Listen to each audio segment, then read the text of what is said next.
Gentili telespettatori di Prima Free di Internet, ben ritrovati di cuore anche oggi con la Voce d'Italia, la nostra rubrica giornaliera di servizio di contatto, di comunicazione, di approfondimento e soprattutto di tanta e di buona compagnia. Mercoledì 8 gennaio 2025.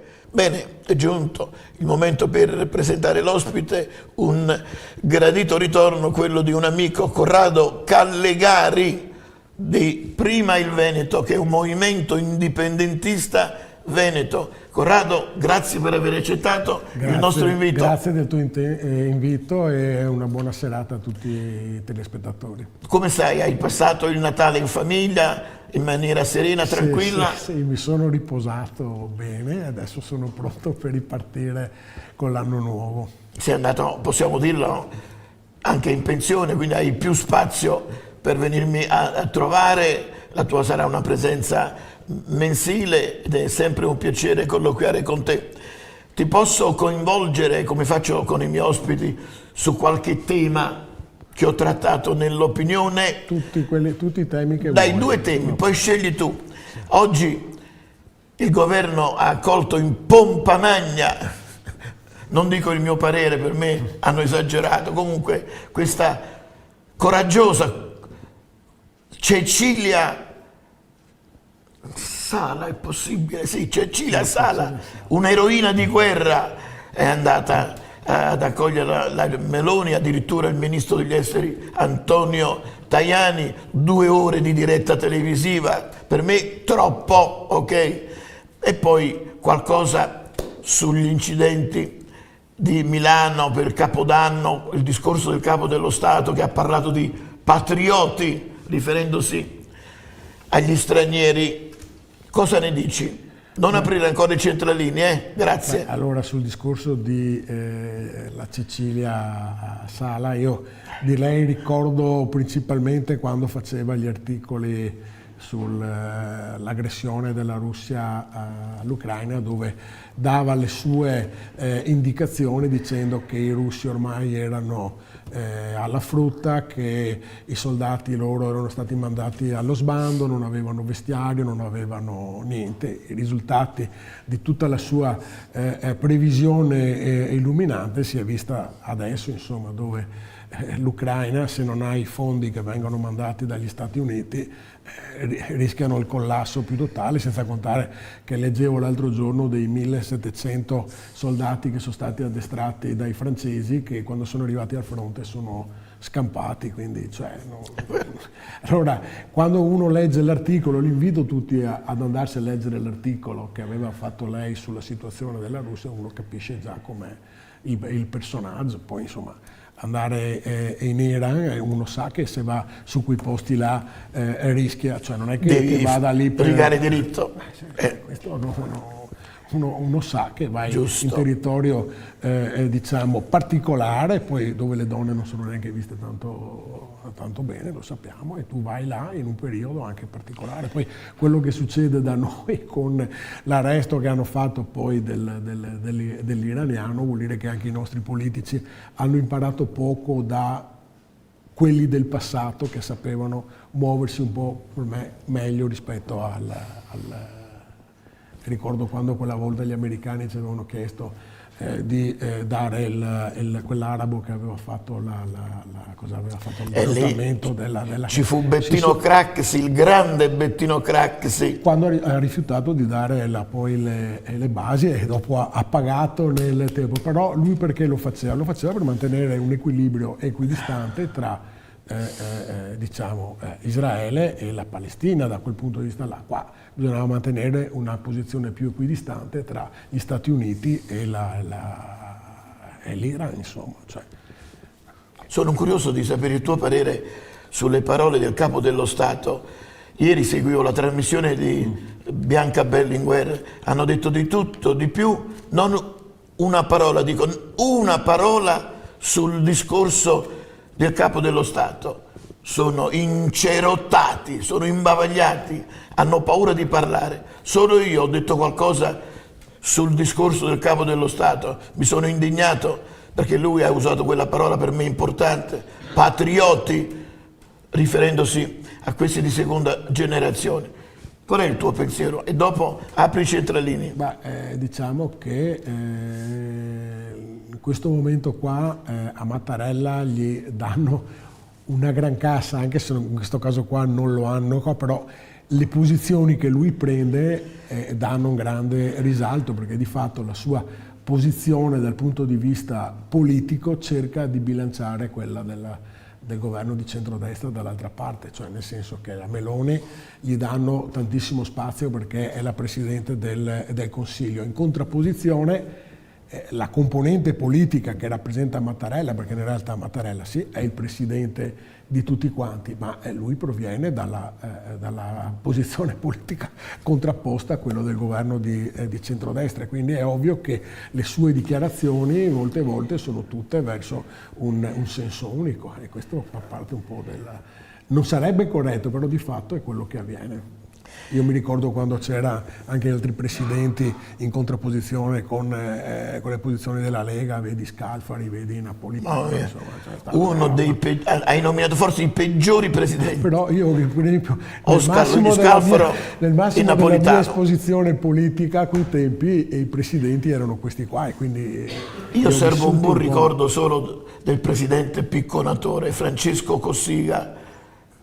E quello è stato uno dei pochi che si è salvato. Si è tolto i sassolini, cioè nel passato anche lui aveva le cose, però è stato quello che forse ormai prossimo ad andare dall'altra parte ha detto aspetta che piccono io un pochettino di tutte queste, perché lui sicuramente conosceva tutti i retroscena di tutto quello che è avvenuto e purtroppo non ha, diciamo, svuotato il sacco su tutto, perché io avrei preferito che avesse continuato su quella strada qua, tirando fuori anche altri misteri che hanno contrassegnato la nostra Repubblica in questi 70 anni. Senti Corrado, avrei dovuto coinvolgerti all'inizio, dovevo farti la domanda perché ti conoscono tutti quanti, ma per quei pochissimi che non sapessero, prima il Veneto, di qualcosa su questo movimento indipendentista, come nasce, come si sviluppa, cosa rappresenta. Prima il Veneto nasce da diciamo un fortito gruppo di...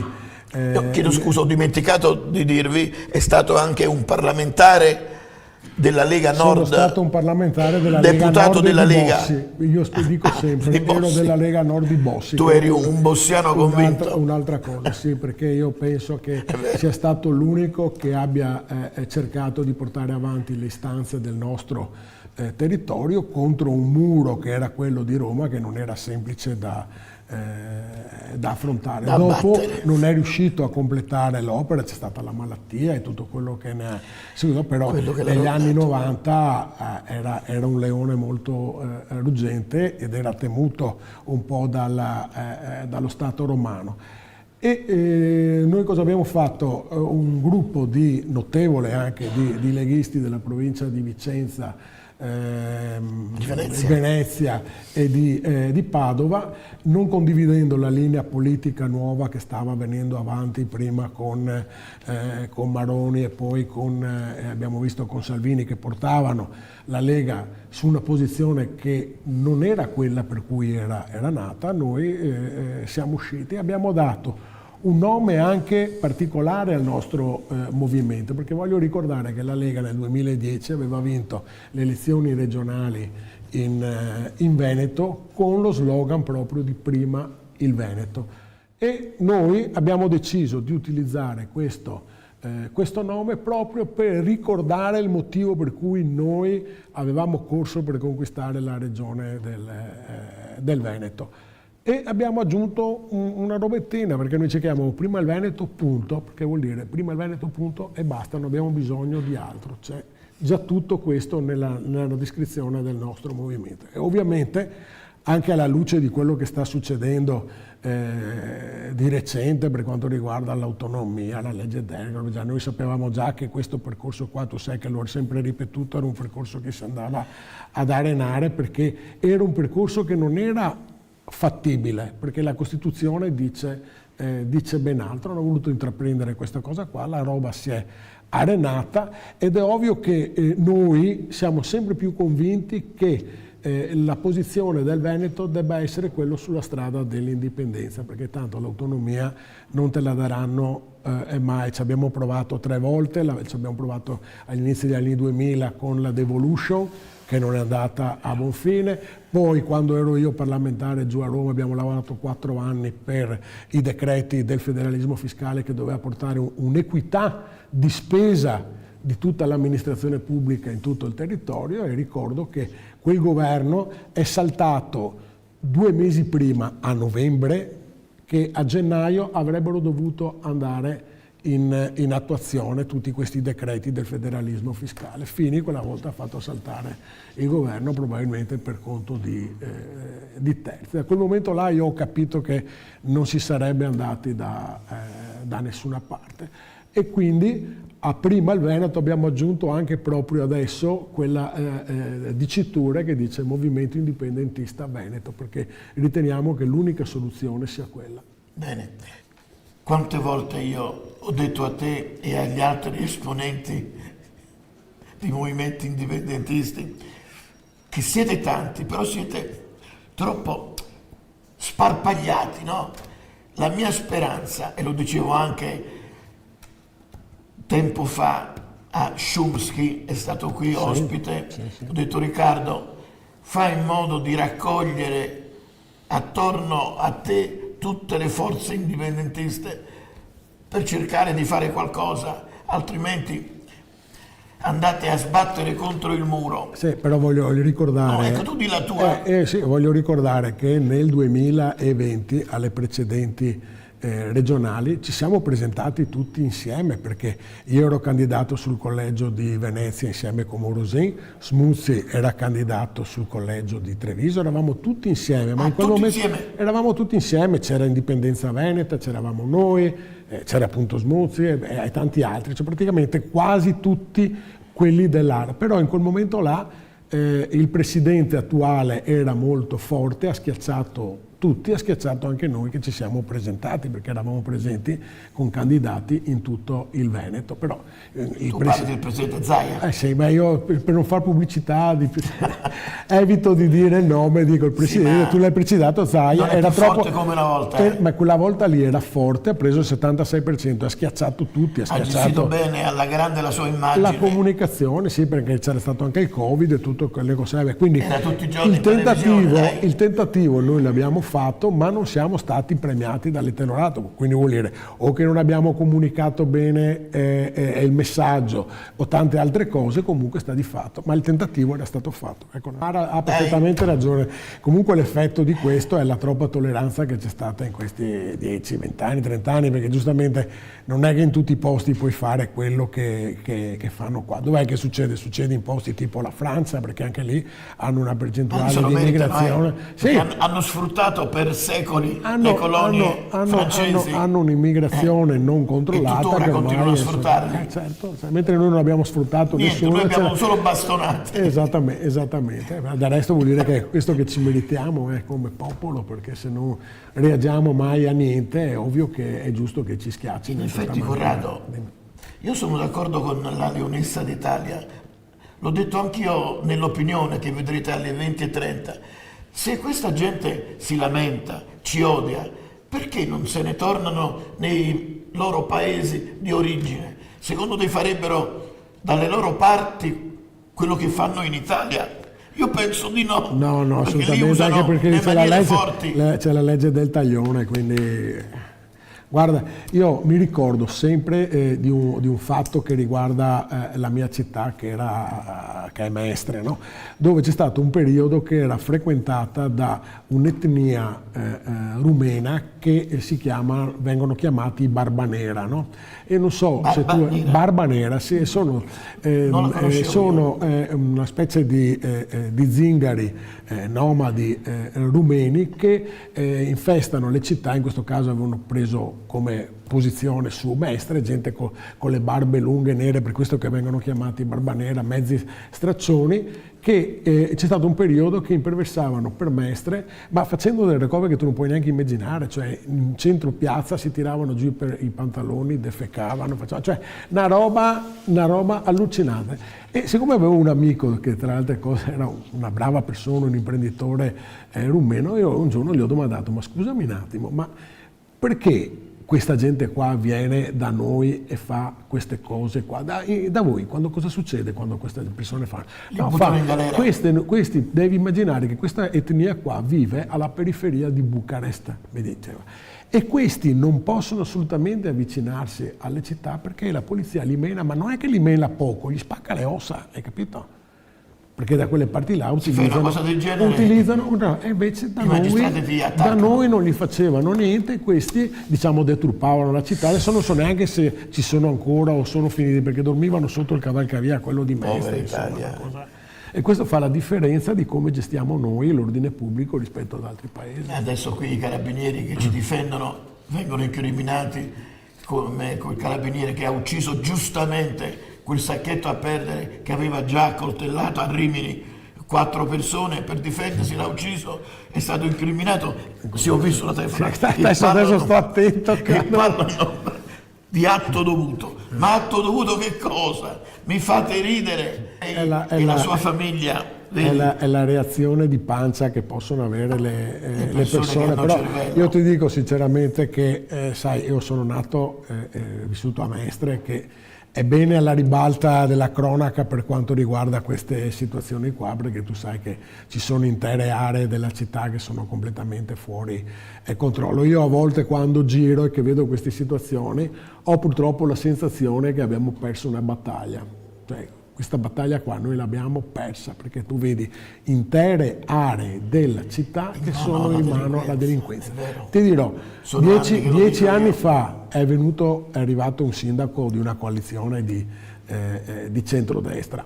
Gli elettori lo hanno premiato perché pensavano che sarebbe cambiato qualcosa, invece non è cambiato niente, anzi la situazione è anche è peggiorata. Se poi dobbiamo andare a vedere i motivi per cui non è stato fatto niente, abbiamo visto che gli amministratori, invece di preoccuparsi della città, si preoccupavano di altre cose. Comunque di fatto se tu vai nel famoso e mitico quartiere di via Piave a Mestre, quello di fronte alla stazione, ma tu pensa che mia madre si è sposata nella chiesa, quella che adesso è tutta circondata, si è sposata lì mia mamma con mio papà, e hanno vissuto per alcuni anni in una laterale di via Piave, che era via Fiume.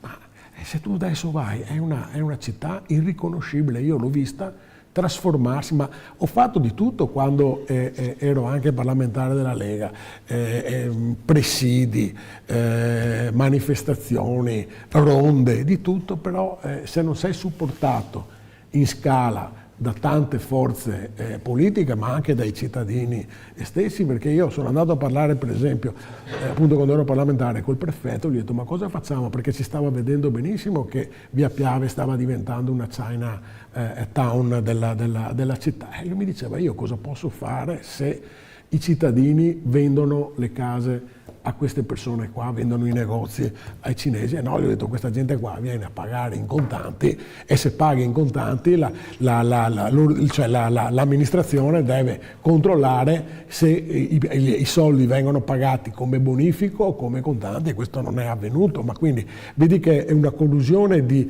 vari fattori, l'amministrazione, i cittadini stessi, e tante altre cose. Si crea questa situazione che adesso non ne vieni più fuori, perché tu non ne vieni più fuori. Sono anni che lo dico anch'io. Prendiamo questa telefonata, poi volevo aggiungere qualcosa anch'io alla telefonata della nostra amica di Torino. Buonasera. Buonasera amico, Michele, Santa Maria di Sala, Venezia. Un altro fedelissimo. Un cordiale saluto a Corrado, che ho avuto il piacere di conoscere in diverse occasioni. Ciao Michele. Ai bei tempi. Sai com'ero battagliero, no? Quei tempi lì. Lo so, perché sei venuto anche qui a Caselle e dopo a Pontina, ti ho visto molte volte, dai. Purtroppo quei tempi là se ne sono andati. Ma forza sempre, come che dice fight. È un grande Enzo è un grande. Volevo dire che oggi ho visto il filmato, non so se avete visto anche voi, quelli dei carabinieri che hanno speronato questo filmato che è stato messo in rete, me l'ha mandato anche Davide Baraldi. Ecco.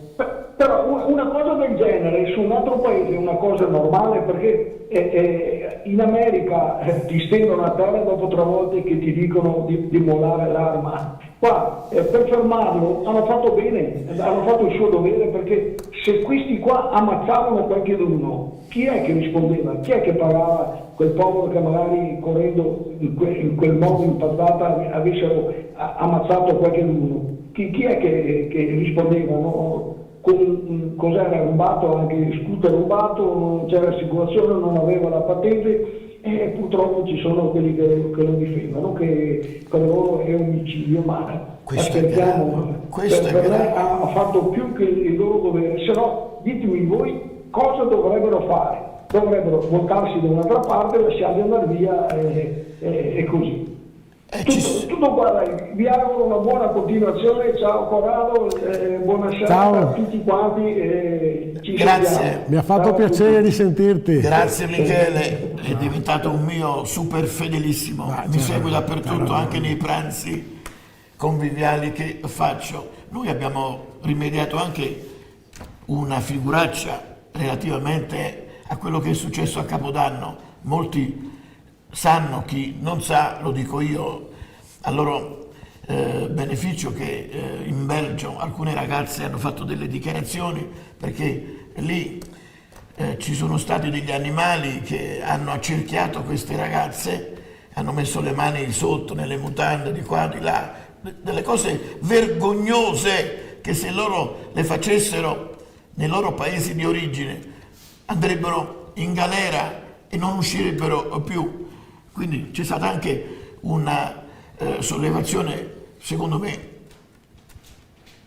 giustificata da parte di queste ragazze. Non so se avete visto la dichiarazione che ha reso proprio una delle dirette interessate, mi ha fatto anche pena, dice: noi siamo stati accerchiati, eccetera, e tutti addosso. E lì la polizia, cosa fa la polizia? Dimmi te. Ci sono delle zone dove la polizia non entra neanche. Neanche perché rischiano anche loro. Rischiano anche loro. Ci vorrebbe proprio il coraggio, una durissima reazione, senza guardare in faccia a nessuno. Poi devi scontrarti con i magistrati. Pene severe più dure. Più dure. Sì, ma poi i magistrati intervengono a gamba tesa. Tu hai visto, hanno messo nel registro degli indagati il carabiniere a Rimini che ha ammazzato giustamente quel sacchetto a perdere, che stava seminando il panico, aveva accoltellato delle persone, voleva accoltellare anche lo stesso maresciallo dei carabinieri che si è difeso. Purtroppo stiamo andando avanti su questa strada qua, perché anche Milano, se non sbaglio, anche l'anno scorso erano successi disordini, e non poco, ma anche l'anno prima, e se tu vedi c'è un crescendo che, se tu non vai a stoppare in qualche maniera, dopo degenererà sempre di più. Questa è la condizione, ma è la stessa realtà che ti dicevo, che le città ormai, soprattutto quelle, le realtà urbane, quelle più grosse, dove magari c'è un transito è praticamente Padova, Mestre, Milano in questo caso, ma anche Torino, cioè sono delle città che ormai stanno diventando invivibili, cioè questa è la situazione. E allora perché lo Stato non interviene? Non ha il coraggio di intervenire in maniera durissima con un governo di centrodestra? Ecco, io ti faccio questa domanda: perché si ha paura di intervenire, Dio santo? Non è la paura, perché Enzo, io te l'ho una detto, legge dura. Io te l'ho detto già un sacco di volte, che la maggior parte di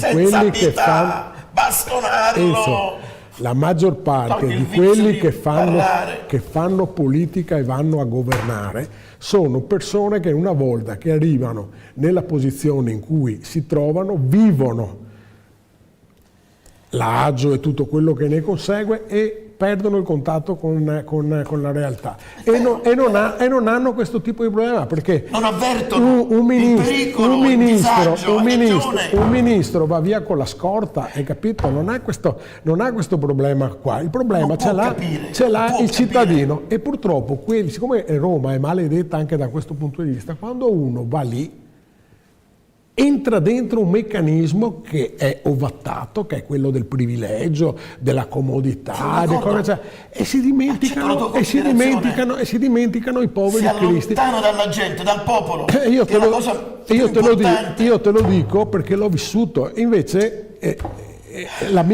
io come mi sono comportato, te l'ha detto Michele, ero sempre presente dappertutto, io non ho rotto il collegamento con il territorio. Io e anche altri, perché non ero da solo, ma la maggior parte, poi soprattutto di quelli che vanno a gestire le leggi, i governi, roba del genere, non interessa più niente, e il risultato lo vedi.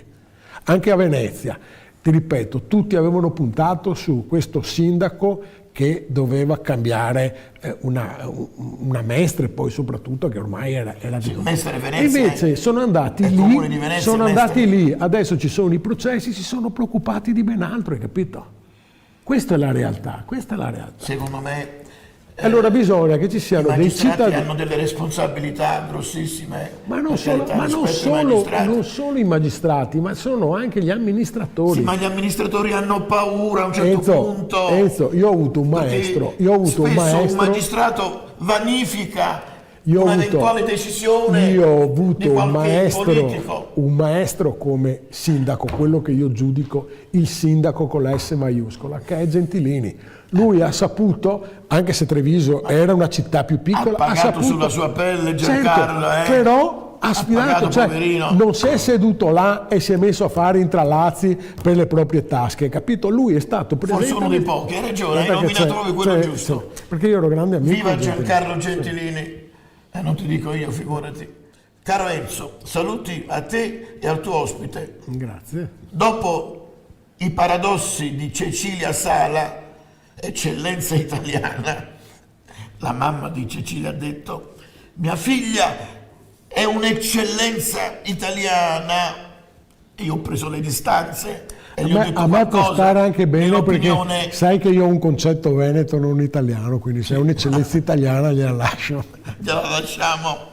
Dunque, finisco di leggere il messaggio e io ho detto, ho detto, ne abbiamo avuto noi di giornaliste eccellenti, e ho fatto riferimento a Oriana Fallaci. Quella sì era un'eccellenza, quella sì che aveva gli attributi. Oriana Fallaci aveva previsto quello che sta succedendo, sto casino l'aveva già previsto anni fa. Allora, vedi cosa dice, no? La Meloni l'hanno votata, io no, perché sai che non l'ho votata. Perché io l'avevo conosciuta ai tempi in cui era giù a Roma e sapevo il suo percorso che aveva fatto parlamentare. Queste persone quando arrivano all'inizio sono caricate dalla folla che le porta su, poi si dimenticano. Se tu hai osservato, la Meloni da quando è diventata Presidente del Consiglio sta girando tutto il mondo, va nelle capitali, va di qua a incontrare questo. Questo non è proprio tutto negativo, attenzione. Ma sì, perché la prendo. Allora lei non ha portato, allora va a incontrare, spende soldi perché va lì, spende soldi, oppure spende soldi perché li porta qua, ma non ha concluso niente, cioè va là, ciao, buongiorno, perché io li conosco quelle presentazioni che vengono fatte, le foto, la cena, altra cosa, poi non concludono niente. Infatti risultati cosa abbiamo? Zero assoluto, d'accordo? Quindi cioè aver puntato sulla Meloni per il cambiamento era inevitabile che non sarebbe cambiato niente, perché ripeto, ancora 2 anni in avanti, ma speriamo, non cambia, non cambia niente. Quanti anni è che la Meloni è in Parlamento? È una vita, dai. Allora cercate di capire, quasi è in Parlamento a 15.000 euro al mese, spesata di tutto. Una persona che viene Sì, da però dove non è viene che tu in 2 anni puoi salvare no, questo paese. non può, allora, Abbiamo però devi dare dei saccheggi, allora, dei veri e propri saccheggi da parte della sinistra. Diciamo queste robe. Enzo, c'è stata la lei sinistra, non ha la bacchetta magica, c'è stata io la sto criticando ultimamente. Lei era al governo con la destra ed era ministro ai tempi di Berlusconi, cioè la Meloni era ministro della gioventù, era ministro nel governo Berlusconi-Bossi del 2008. Era lì, era nella stanza di bottoni perché era ministro, anche se non di un ministero importante col portafoglio, ma lei partecipava al Consiglio dei Ministri, quindi non possiamo dire che è una neofita della politica, cioè bisogna che ci togliamo queste immagini qua. E quello che conta non sono le chiacchiere, sono i risultati. Caro Franco di Alessandria, credimi, io vorrei fare tanto per il mio paese, ce la metterei tutta, ma incontrerei delle difficoltà, a parte che non mi candiderebbero, figuratevi se mi mandano a Roma. Io non sono il classico yes man zimbadrone, io sì che farei gli interessi degli italiani. Ma devi avere anche gli strumenti per farlo, perché se tu vieni eletto e fai il parlamentare, vai là e ce ne sono 400, hai capito? Renzo De Pieri, un veneziano della Riviera del Brenta, buonasera dottor Renzo Spatalino, e anche il suo querido ospite, Corrado Callegari, che è una brava persona, molto preparato in politica. Viva il Veneto! Cordiali saluti da Renzo e Giovanna Borbiago di Mira. Tu sai dov'è Borbiago di Mira? Sì, no? So anche chi è De Pieri. Ah, conosci anche Renzo? Sei lui. Sì, Renzo sì, è leghista, sì. Sicuramente era il segretario della Lega di Mira, è lui. Renzo, ti ho mandato la rosa per tua moglie, un pensiero particolare per gli ospiti, io ce l'ho sempre nel ricordare i parenti, le persone care. Tu hai 3 ragazzi d'oro, consentimelo di dire, 2 ragazzi che sono la luce dei tuoi occhi, Massimo, Alessandra e Elisabetta Callegari, sì. Poi c'è la ciliegina sulla torta, una new entry, Alessandra, la secondogenita, l'ha fatto diventare nonno, è arrivata Beatrice, che bel nome, e si cambia completamente nella vita, nella veste di nonno. Sì, perché da figli si passa a genitori e da genitori a nonni, sono delle fasi completamente diverse della vita. Cosa si prova? Sono delle sensazioni diverse, è un rapporto completamente diverso. Poi sai, quando mi chiama nonno, sono già disteso, hai capito? Sono delle piccole soddisfazioni della vita. Io apprezzo molto la figura del nonno. Se non ci fossero i nonni, credimi, tante famiglie andrebbero in difficoltà. Te lo posso assicurare. Aiutano i figli, i nipoti, la paghetta, tengono i bambini mentre vanno a lavorare. Soprattutto questo. Poi ricordati, aiutami a farmi conoscere Canale 170, noi andiamo in tutta Italia. Ma io faccio pubblicità anche oggi che ero qui, l'ho mandato anche ai miei colleghi di Umbri, che loro riescono a vedere. Allora salutiamo. Sì. Ciao ragazzi, fight, mai mollare, credere sempre. L'amico Paolo che ciao Paolo! Sei amico tuo e anche amico mio. Sì, un collega mio che adesso ho lasciato perché ovviamente sono andato dall'altra parte della barricata, era ancora in servizio, sì, lui invece è ancora in servizio. Però è uno grintoso, molto simile al tuo pensiero, a essere sincero. Sì, ma io non è che scopro l'acqua calda. Lo so, però sono pochi. Ma quanti ce ne sono? Il superiore interesse dei cittadini. Io ho rovinato la mia carriera, la mia famiglia, proprio per essere me stesso. Ma quanti ce ne sono? Ma quanti ce ne sono? Sì, ma almeno c'è la soddisfazione di essere te stesso. No, mi pare che me lo dice a me che nel 2014 sono uscito fuori dalla Lega e sono uscito fuori anche facendo abbastanza. Ti è costato? Mi è costato tanto, ma avevo fatto più di 20 anni di attività nel movimento, però quando non credi più in quelle cose che fanno è bene andare via, insomma. Ricordo che ci sono anche le mie magliette. Per saperne di più sul mio conto consultate il sito www.enzospatalino.tv, se lo fai vedere chi sono, da dove vengono, le mie origini, c'è tutto. Ci sono anche le notizie per comprare le mie magliette con le scritte spataliniane. È ora di finiamola, e sarebbe ora di finirla una volta per tutte. Questo è uno slogan bellissimo che sarebbe da dire fuori davanti al Parlamento, quando escono fuori, Bravo, un bello bravo. striscione, è ora di finire. Bravo! Questo dovresti Prima o poi fare. farò una carovana di fedelissimi, mi hai dato un'imbeccata. Con lo striscione. Andiamo a Roma un giorno, già una ventina di coraggiosi mi accompagneranno, già sono sicuro. Andiamo a Roma, facciamoci sentire. Anche se non Sicuramente otterremo ti darebbero, niente. no, non tenete niente, però magari vi inquadrano con questo bel striscione con scritto finiamola. Ecco, poi Perché- io da oggi faccio dono ai miei ospiti di una banconota da 50 euro. Adesso non vale niente, ma dopo la mia morte avrà un grosso valore numismatico. Ecco, le spatalire Beh, ricordiamoci che il Banco con di la Napoli, dedica agli ospiti. il Banco di Napoli è una delle poche banche che era autorizzata a battere moneta, non vorrei dire, ma Va bene, dai, E quindi- e con queste considerazioni finali noi chiudiamo la mia trasmissione. Ringrazio l'anfitrione, il protagonista di questa serata, Corrado Gallegari. viva il Veneto indipendente e sovrano. Prima il Veneto, Questo è l'appello che faccio a tutti i veneti che oggi ci hanno ascoltato. e io vi sono vicino, io amo il Veneto, sono di adozione veneta, e lo dico con una punta di orgoglio. Un forte abbraccio a tutti. Buona serata Ci vediamo a tutti, domani sera. grazie, ciao.